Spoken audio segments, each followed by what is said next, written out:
Hello, this is Jeff Zelaya. Welcome to week 2 of LinkedIn University. I have a very special student with me today, Elijah. My son is joining us for his first day of LinkedIn classes. It's never too young to start, don't you agree?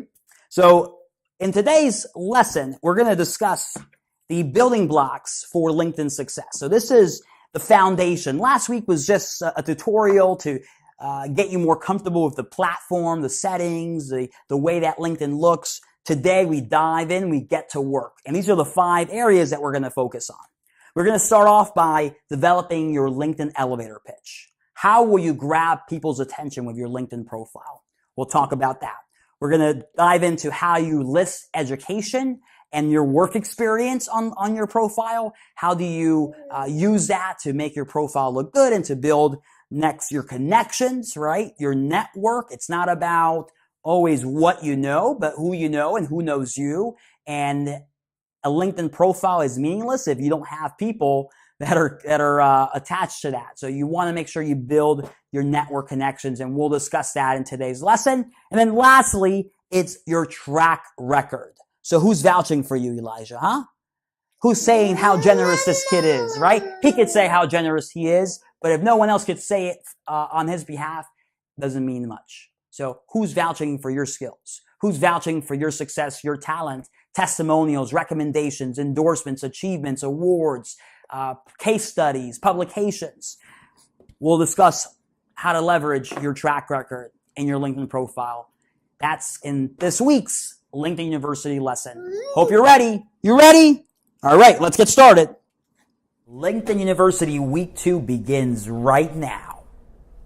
As I just mentioned, profile optimization is key to being seen and having ultimately success with the LinkedIn platform.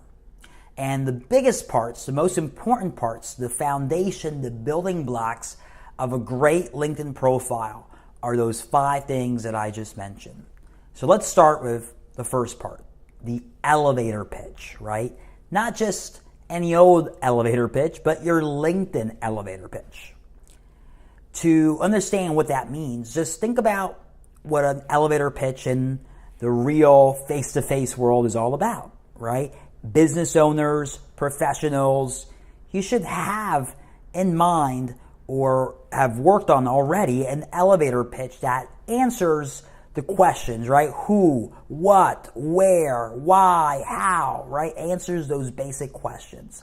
Part of the elevator pitch is your presence, how you'll look, the way that you, the brand or the image that you create just by your looks alone. That plays a part in the success of an elevator pitch. Also, getting right to the benefits that you provide to others.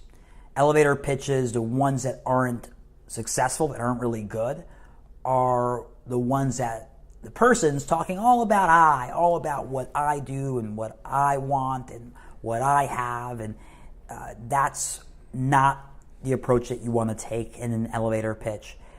Your elevator pitch, what makes it successful are some of the things that we're going to discuss right now.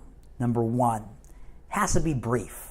An elevator pitch is called just that because you want it to be started and finished before the elevator gets from the penthouse to the first floor, the lobby. When we look at that box contains all the essential information that conveys who you are and what you do. Your name, right? That's your brand. That follows you everywhere. Your tagline, your location, right? For anyone that's doing business with you, I think it's always a good thing, right? We want to know where that person's at. Gives us something to talk about. Maybe we lived in that area, or we're going to be visiting that area, right? Or for most of us, we do business in our city, in our geography, in certain territory, right? So you want to know where those people are at and where they're based out of. So you want to make sure that city is current, reflects where you live, where you spend most of your time at. And then your industry. And then you're also putting you see your current position, your previous, your education. All those things are important to your little mini elevator pitch at the very top of your LinkedIn page. And then right below that, we're going to see that summary. So that summary, you have complete creative freedom when it comes to that. And most people don't exercise that creative freedom. Instead, they use too many buzzwords, right? They use too many fillers and make the summary all about them. And that's not what you want to do. Welcome people, right? Think of this as the front desk area. How are you welcoming people that are walking by or coming in? How can they find out more? What do you do? What are you offering? Now, it's good to know that, but put it in terms of the benefit for the other person. And then in this summary, you could also leverage multimedia. So many of you guys are not doing that. You're not showing the full spectrum of who you are, what you do, what you're capable of, your portfolio. Start taking advantage of that. In your summary area, you could have 2 headliners, right? So bigger size space there to put in a video, to put in a PowerPoint, to put in a PDF, pictures. You have so many options of what you could utilize to create a good first impression for that person that's visiting your profile. So take it, that's prime real estate. Take advantage of that.